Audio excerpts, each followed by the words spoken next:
A graça e a paz, meus queridos irmãos da Igreja Batista Central de Taguatinga, mais uma aula, mais uma videoaula, nesse tempo difícil que estamos vivendo, nesse isolamento social, nesse confinamento social que estamos tendo.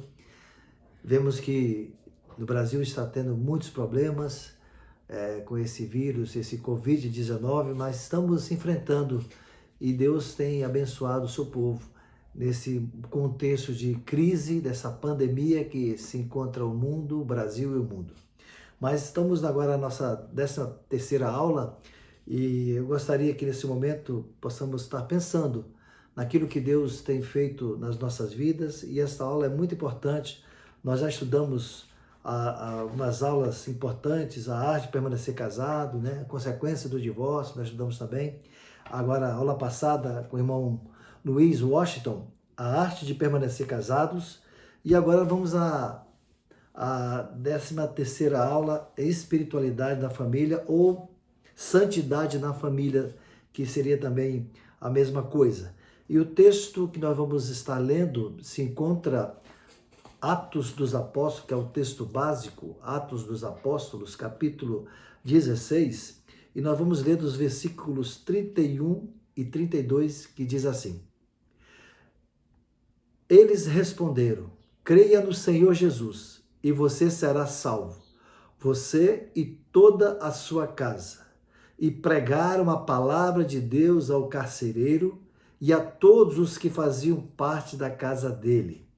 Que Deus abençoe a sua palavra lida aos nossos corações nesta hora. Vamos orar, iniciando a nossa escola bíblica dominical, a nossa videoaula nesta manhã de domingo.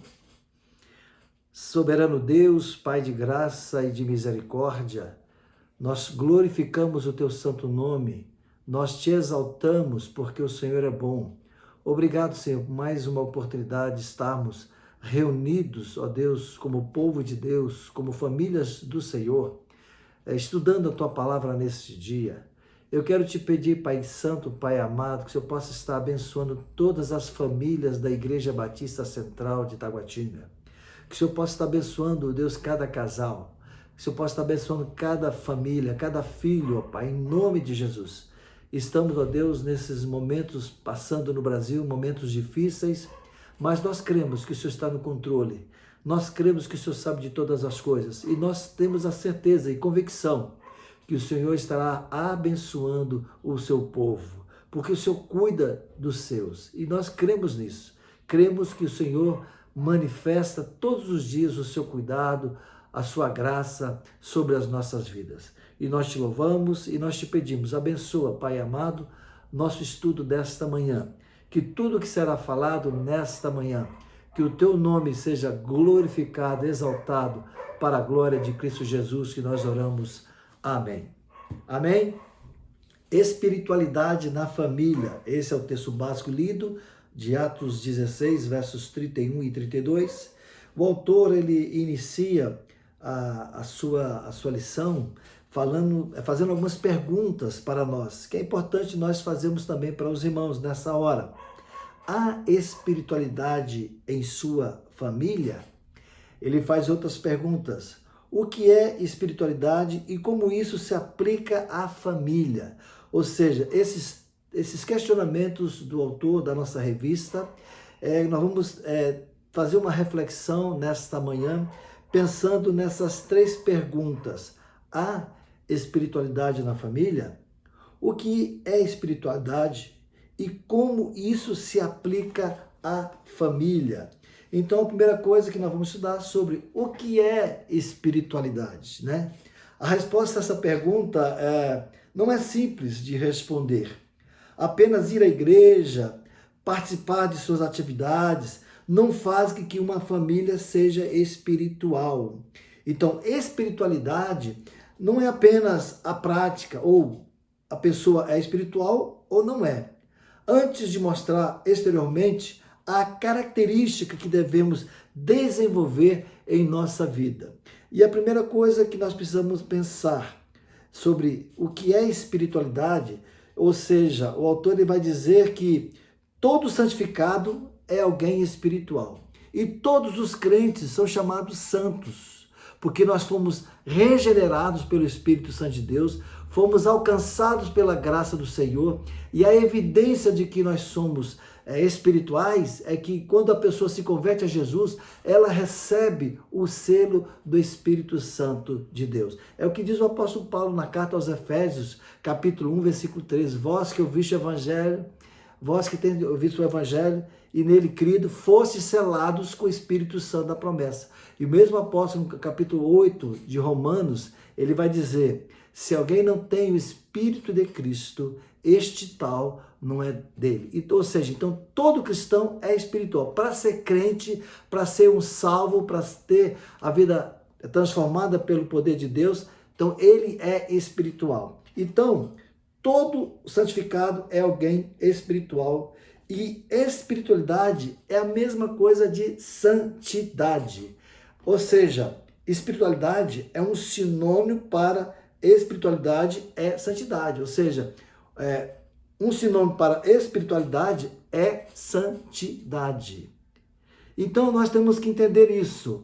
Há uma grande diferença. Eu gostaria de meditar com vocês um pouquinho sobre uma definição do que é espiritualidade ou santidade, que são palavras sinônimas nesse contexto.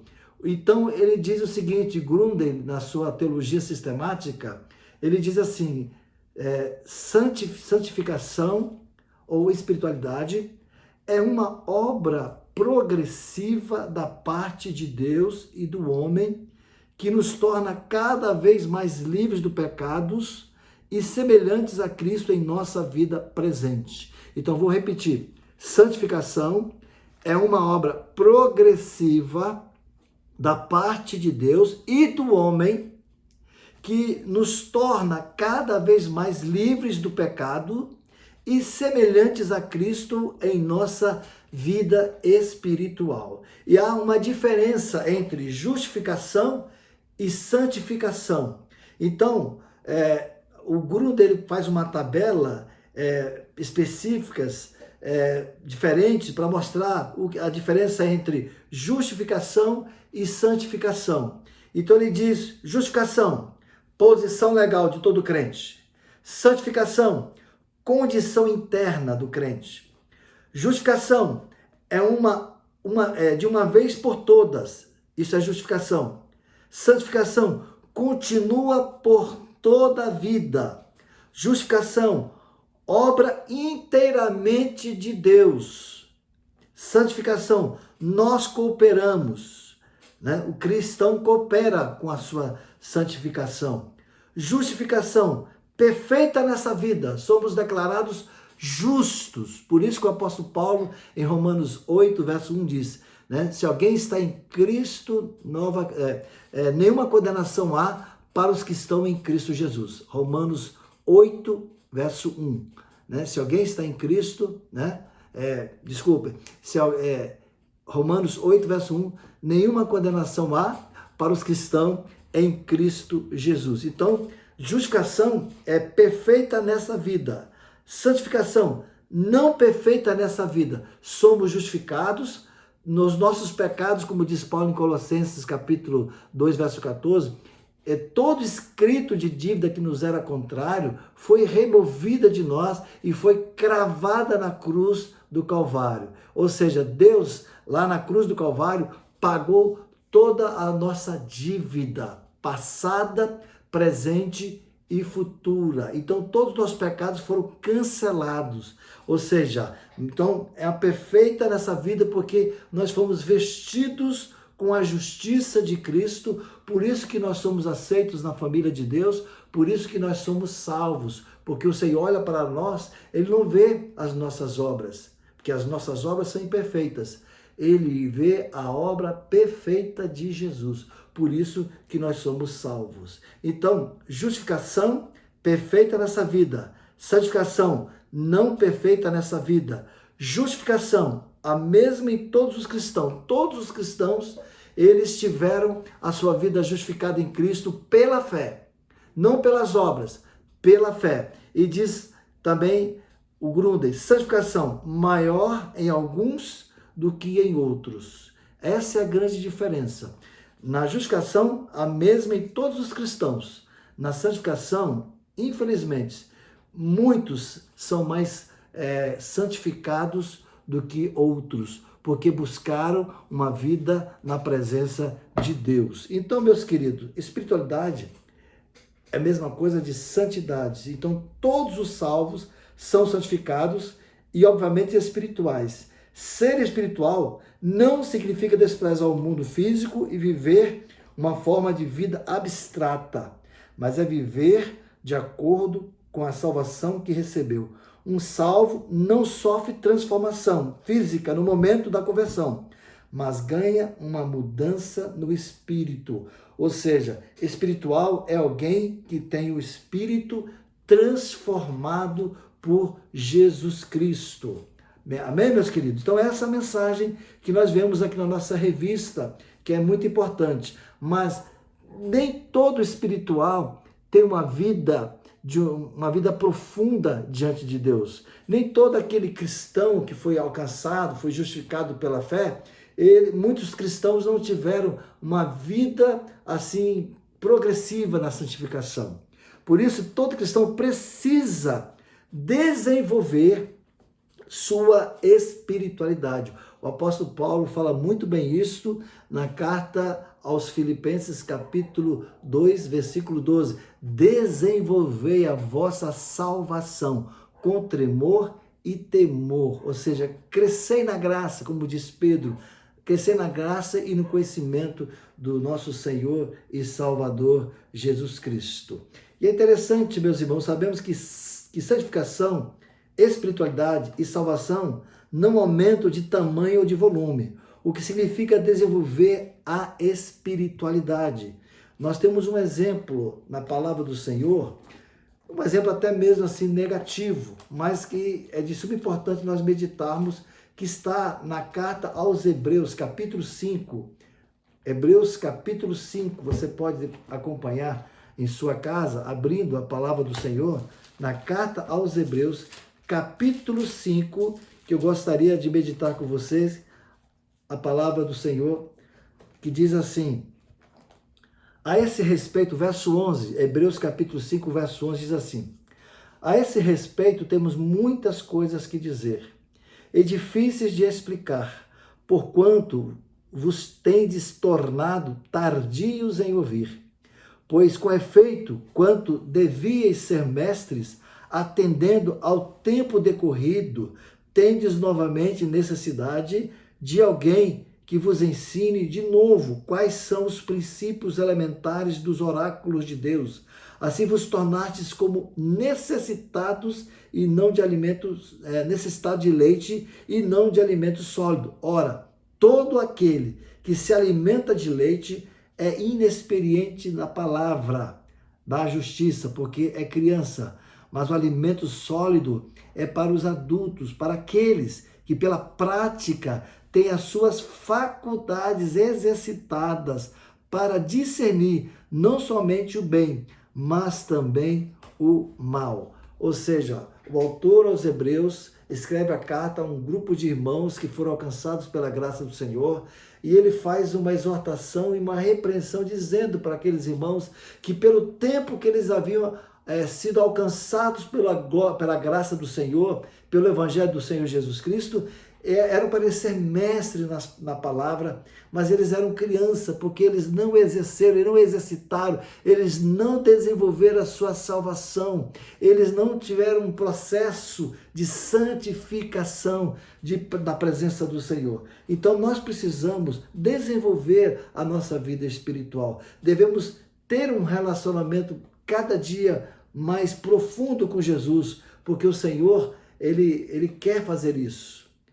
E a palavra do Senhor nos ensina a fazer isso. O apóstolo Paulo, ele escreve todas as suas cartas, ele falando sobre esse assunto, que nós precisamos deixar a velha vida e viver uma vida que nós fomos transformados em Cristo Jesus, uma vida de comunhão, de relacionamento profundo com o Senhor Jesus. Então, os espirituais, os santificados, ganham uma nova vida em Cristo Jesus. É o batismo, é o que diz o apóstolo Paulo em Romanos capítulo 6, versículo 6, que está impresso na nossa revista, vai nos ensinar isto. Então eu gostaria que você abrisse aí também a sua Bíblia na carta do apóstolo Paulo aos Romanos, capítulo 6, versículo 6, que diz assim: sabendo isto, que foi crucificado com ele o nosso velho homem, para que o corpo do pecado seja destruído, e não sirvamos o pecado como escravos. Amém? Meus queridos, santificados precisam deixar a velha vida. O apóstolo Paulo fala isso nas suas epístolas. É interessante que todas as suas cartas que ele escreveu às igrejas, a igreja de Roma, a igreja de Filipos, a igreja de Corinto, a igreja de Colossos, todas as suas cartas, ele nunca deixou de falar de vida cristã. Ele sempre exortou os seus leitores para que desenvolvesse a sua vida, a sua santificação, tendo uma vida totalmente transformada por Jesus. E na carta do apóstolo Paulo aos Efésios, capítulo 4, ele vai nos ensinar isso também, que diz assim, meus amados irmãos, Efésios capítulo 4, verso 17, até o versículo 23, vai nos ensinar que nós devemos ter uma vida cristã autêntica. Ele diz: isto, portanto, digo e no Senhor testifico, que não mais andeis como também andam os gentios, na vaidade dos seus próprios pensamentos, obscurecidos de entendimento, alheios à vida de Deus por causa da ignorância em que vivem, pela dureza dos seus corações, os quais, tendo se tornado insensíveis, se entregaram à dissolução para com avidez cometerem toda sorte de impureza. Mas não foi assim que aprendestes a Cristo, se é que de fato o tendes ouvido, e nele fostes instruídos, segundo é a verdade em Jesus.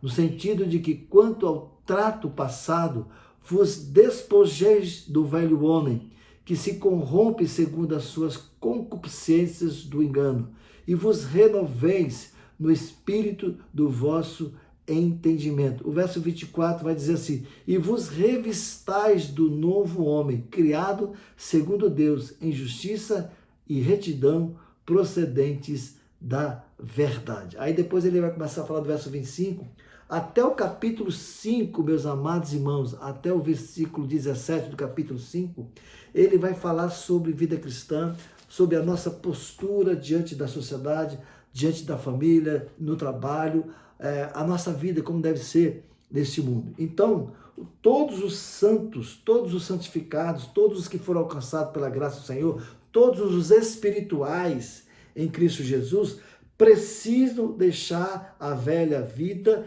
e viver uma vida na presença do Senhor. O apóstolo Paulo também ele escreve a carta aos Colossenses, ele vai nos ensinar isso também para nós. No capítulo 3 e no versículos de número 8 e 9, ele nos diz assim, meus irmãos: agora, porém, despojai-vos igualmente de tudo isto: ira, indignação, maldade, maledicência, linguagem obscena do vosso falar, não mintais uns aos outros, uma vez que vos despistes do velho homem com seus feitos. E ele continua dizendo, no verso 10, e vos revestistes do novo homem, que se refaz para o pleno conhecimento, segundo a imagem daquele que o criou. Amém? Então essa é a mensagem do Senhor para as nossas vidas. Então todo cristão precisa desenvolver sua espiritualidade. Todo cristão, todos os cristãos são santificados e precisam ter uma vida diferente, uma vida nova. Então todos os santificados precisam deixar a velha vida e nós precisamos abandonar a nossa velha natureza, como diz a palavra do Senhor. Então, meus amados, nosso crescimento não é em nós nos tornar mais espirituais, e sim menos pecadores, porque nós somos espirituais. O apóstolo Paulo, quando escreve a carta aos Coríntios, ele fala daqueles irmãos que tinham problemas demais. Ele diz, não pude falar com coisas espirituais porque vocês são carnais. Leite vos dei e não comida sólida. E ele faz no início da introdução, quando ele escreve a sua carta ali a igreja de Corinto, é interessante que ele os chama de espirituais, de santos. A palavra do apóstolo Paulo, na sua primeira carta, ele diz assim, Paulo, chamado pela vontade de Deus para ser apóstolo de Cristo Jesus, e ao irmão Sóstenes, a igreja de Deus que está em Corinto, aos santificados em Cristo Jesus, chamados para ser santos, com todos os que em todos os lugares invocam o nome do Senhor Jesus Cristo, sendo deles e nosso. Que a graça e a paz de Deus, nosso Pai, e do Senhor Jesus Cristo estejam com vocês. Então, os irmãos são chamados de santos, mas eles não estavam desenvolvendo a sua vida espiritual naquele contexto, porque era uma igreja muito difícil, uma igreja dividida, como diz o registro da carta. Logo no primeiro capítulo, o apóstolo Paulo começa a falar do problema daquela igreja. Mas todos nós somos espirituais, todos nós fomos alcançados pela graça do Senhor. Então, nosso crescimento não é em nos tornar mais espirituais, e sim menos pecadores. Não devemos nos concentrar no que fazer, mas no que fazer menos. Ir à igreja, orar e ler a Bíblia é o mínimo esperado de qualquer cristão. Um crente pode fazer tudo isso sem deixar os pecados. O alvo do cristão, então, o alvo do cristão que deseja desenvolver a vida de santidade é descobrir como a igreja, a vida cristã e a própria Bíblia podem ajudá-los a deixar os pecados. Então é isso que a palavra do Senhor está nos ensinando aqui. Então nós precisamos desenvolver a nossa salvação, essa santificação, ela é progressiva e ela só termina ou quando nós estaremos indo para a glória, ou quando o Senhor Jesus voltar para buscar a sua igreja. Lá na glória nós seremos transformados. A palavra do apóstolo Paulo, ele vai nos transformar. Aquilo que é mortal vai ser revestido da imortalidade. Aquilo que é corrupto vai se revestir da incorruptibilidade. Quando estivermos na presença do Senhor, no reino de Deus, nós somos cidadãos do reino de Deus, naquele lugar sim, nós estaremos ali na presença do Senhor, adorando, glorificando o teu santo nome. Então o autor também ele fala aqui para a família. Como então, em família, vocês podem ajudar uns aos outros a crescer em santidade? Como os pais podem criar um ambiente em que a santidade seja valorizada e o seu desenvolvimento apoiado e apreciado?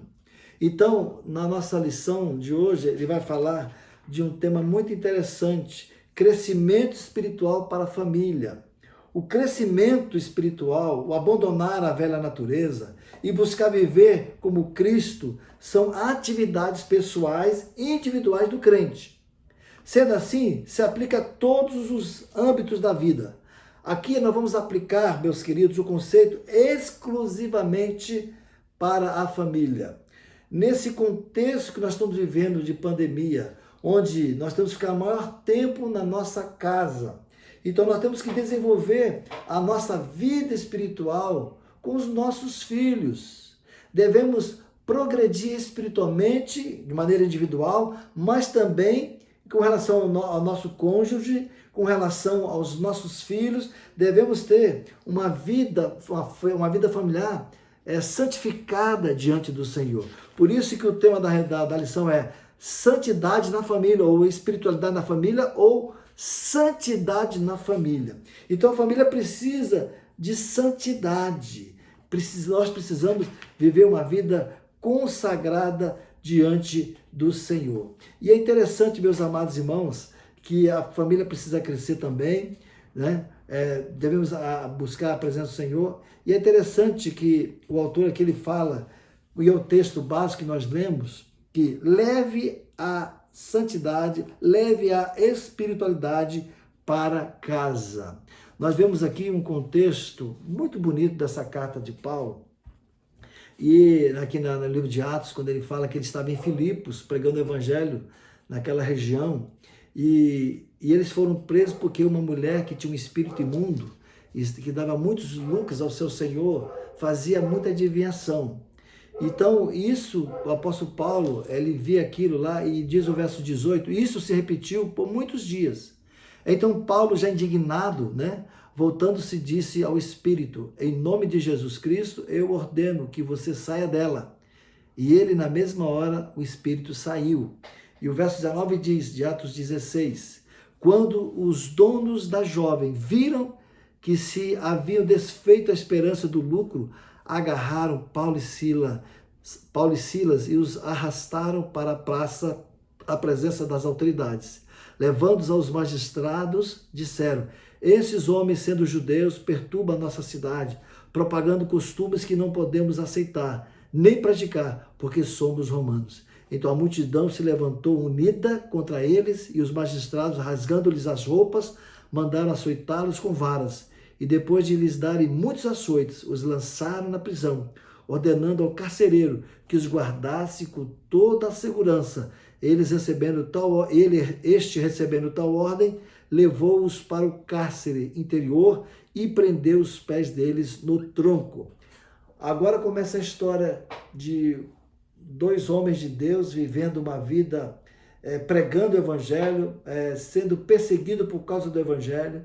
Estavam presos, acorrentados num cárcere. Eles poderiam estar ali, a sua vida ali, indignados ali. Poxa, estou pregando o evangelho, estou preso. Não. Mas diz a Bíblia que eles começaram a orar por volta da meia-noite. Paulo e Silas oravam e cantavam louvores a Deus. E os demais companheiros da prisão escutavam. De repente sobreveio tamanho terremoto, que sacudiu os alicerces da prisão. Todas as portas se abriram e as correntes de todos os presos se soltaram. Então o carcereiro despertou do sono e, vendo abertas as portas da prisão, puxando da espada, ia suicidar-se, pois pensou que os presos tinham fugido, porque naquele tempo, na cultura romana, um carcereiro, se deixasse fugir um prisioneiro, ele pagava com a sua própria vida. Por isso que ele ia cometer suicídio. Mas Paulo gritou bem alto: não faça nenhum mal a si mesmo, estamos todos aqui. Então o carcereiro, tendo pedido uma luz, entrou correndo e trêmulo, prostrou-se diante de Paulo e Silas. Depois, trazendo-os para fora, disse: senhores, que devo fazer para que seja salvo? E eles responderam: creia no Senhor Jesus, e você será salvo, você, toda a sua casa. É interessante que aquele carcereiro, ele creu, ele se converteu, e esse carcereiro, diz o texto da palavra do Senhor, e pregaram para a palavra de Deus ao carcereiro e a todos que faziam parte da casa dele, naquela mesma hora da noite, cuidando deles, lavou-lhes as feridas, os açoites, logo a seguir, ele e todos os membros da casa dele foram batizados. Então aquele carcereiro pôde ver a manifestação do poder de Deus na vida de dois missionários, Paulo e Silas, que à meia-noite estavam glorificando, exaltando o nome do Senhor, e todos ali puderam ver a manifestação do poder de Deus naquele cárcere. E aquele momento foi tão impactante na vida daquele carcereiro, que ele se converte e ele leva o apóstolo Paulo e Silas para que preguem também para os seus familiares. E diz a Bíblia que naquela mesma noite, toda aquela família foi alcançada por Jesus Cristo, todos ali foram salvos para a glória do Senhor. Então, meus amados, nós que somos espirituais, você que é pai, que é sacerdote da sua casa, talvez nós temos muitos problemas familiares, temos filhos que talvez estão afastados, filhos que não se converteram, filhos que estão fracos na fé, ou muitas vezes é um filho que se converteu ao Senhor Jesus Cristo, ele tem a obrigação também de levar o Evangelho de Cristo para dentro da sua casa, como fez esse carcereiro. Enfim, na família nós temos problemas. Então, como nós podemos resolver os problemas familiares, os problemas espirituais dentro da nossa própria casa? Então, aquele que é espiritual, aquele membro da família que é espiritual, deve ajudar aquele outro membro da sua casa que não tem uma vida profunda diante do Senhor. Então, nós precisamos pensar nisso. Os pais precisam direcionar a vida espiritual dos filhos. Por isso, como esse carcereiro, leve a espiritualidade para a sua casa. Amém, meus queridos irmãos? Quando nós temos isto, levando a palavra do Senhor, e nesse tempo de confinamento social, é de suma importância que a família possa estar unida em oração. Então vamos aproveitar esse tempo, ao qual nós ficamos a maior parte do dia na nossa própria residência, na nossa própria casa, com os nossos filhos. Então é um tempo que nós devemos separar para buscar juntos, lermos a Bíblia juntos. E se você tem na sua casa alguém da sua família que está fora dos caminhos do Senhor e que não tem a graça salvadora de Jesus Cristo, então é o momento da família se unir. No caso, se é o marido que não é convertido, então a esposa com os filhos. No caso, se é o filho, então o marido e a esposa se unindo em busca de Deus, da presença do Senhor e pregando a palavra do Senhor para os seus filhos, realizando o culto domésticos. Isso é muito importante para que Deus possa restaurar a nossa casa. Então, devemos fazer isto e termos alguns resultados da nossa espiritualidade em família. Os resultados da espiritualidade na família. Então, meus amados, aceite o desafio de levar espiritualidade para casa. Decida investir tempo em ensinar e aprender. Pergunte aos filhos pequenos, ou se são grandes, o que aprenderam na igreja. Converse sobre a leitura bíblica. Leiam a Bíblia juntos. Comece a estudar a palavra do Senhor.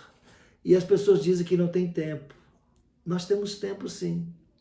Temos que ter tempo de qualidade. Temos que ter um tempo para Deus. E a Bíblia diz, buscai primeiro o reino de Deus e a sua justiça, e as demais coisas serão acrescentadas. Basta a cada dia o seu mal. É o que diz a mensagem de Jesus no Sermão do Monte, no capítulo 6, versículo 33 e o verso 34. Então nós precisamos buscar o Senhor em primeiro lugar. As melhores horas do dia nós devemos dedicar ao Senhor. Então nós precisamos ter isto no nosso coração, queridos. Precisamos desenvolver uma espiritualidade em família. Devemos desenvolver uma santidade em família. Porque uma família consagrada diante do Senhor é uma família que será usada pelo Senhor para a glória do seu bendito nome. Então, os resultados da espiritualidade em família. Ao desenvolver a espiritualidade da família, cada membro estará envolvido. Se cada um buscar a Deus e deixar que a palavra do Senhor Deus transforme a sua vida, a família vai experimentar mudanças preciosas em várias áreas. E eu quero destacar 3 áreas fundamentais que serão manifestadas quando nós recebemos, quando temos um crescimento espiritual diante do Senhor em família. Então, teremos o perdão, teremos comunicação e teremos serviço. Amém? E a palavra do apóstolo Paulo aos Colossenses, no capítulo 3, verso 13, ele vai dizer assim, suportai-vos uns aos outros, perdoai-vos mutuamente, caso alguém tenha motivo de queixa contra outrem. Assim como o Senhor vos perdoou, assim também perdoai vós. Então, as pessoas que mais podem nos magoar, meus queridos irmãos, são aquelas a quem amamos, que vivem próxima de nós, com quem investimos mais tempo, onde nós passamos maior tempo, onde nós temos um maior relacionamento é com os nossos filhos de casa. Então o perdão não é questão de escolha, mas uma ordem do Senhor que traz bênção e paz. Então os resultados de uma família espiritual, de uma família consagrada ao Senhor, é uma família que ambos, a mutualidade vai acontecer, o perdão, né? O pai vai pedir perdão para o filho vai pedir perdão para o pai, né? Isso vai acontecer. Esses são os resultados maravilhosos que nós teremos. Teremos também uma comunicação bíblica, estaremos buscando ao Senhor. O versículo 16 de Colossenses 3 vai nos dizer assim, meus amados irmãos: habite ricamente em vós a palavra de Cristo, instruindo-vos e aconselhai-vos mutuamente em toda a sabedoria, louvando a Deus com salmos e hinos e cânticos espirituais, com gratidão em vossos coração. Ou seja, o ensinamento mútuo, instrução mútua, né? E aconselhando mutuamente, ou seja, comunicação. Comunicação na família. Hoje em dia, infelizmente, nós temos ferramentas, usamos hoje a ferramenta do Zoom, de alguns aplicativos aí que nós temos no nosso celular. Isso é maravilhoso para a glória do Senhor. Mas muitas vezes o celular nos tira a comunicação dentro de casa. Estão todos dentro de casa, está o pai, está a mãe, está os filhos, até mesmo no mesmo sofá, mas ninguém se comunica, porque todo mundo está se comunicando no seu próprio celular. Não tem de comunicação.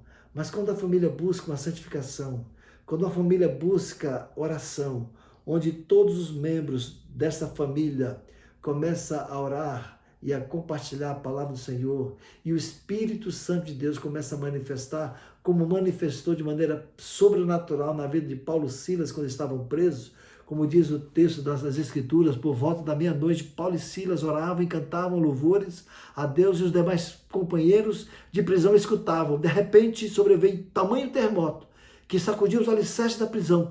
Todas as portas se abriram e as correntes de todos os presos se soltaram.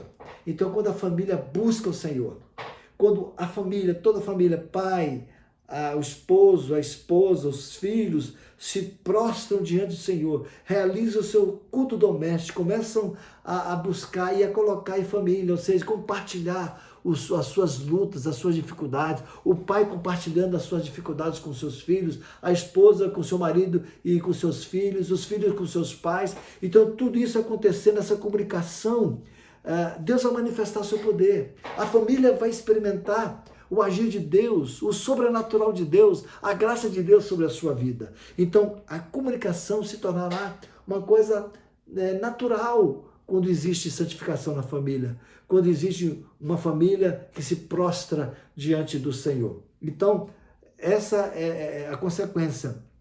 Tem interesse, meu querido irmão, na vida de seus familiares. E a outra coisa que não vai acontecer em famílias, meus queridos irmãos, é o servir. Como diz o apóstolo Pedro na sua carta, primeira carta do apóstolo Pedro, capítulo 4, primeira carta de Pedro, capítulo 4, verso 10.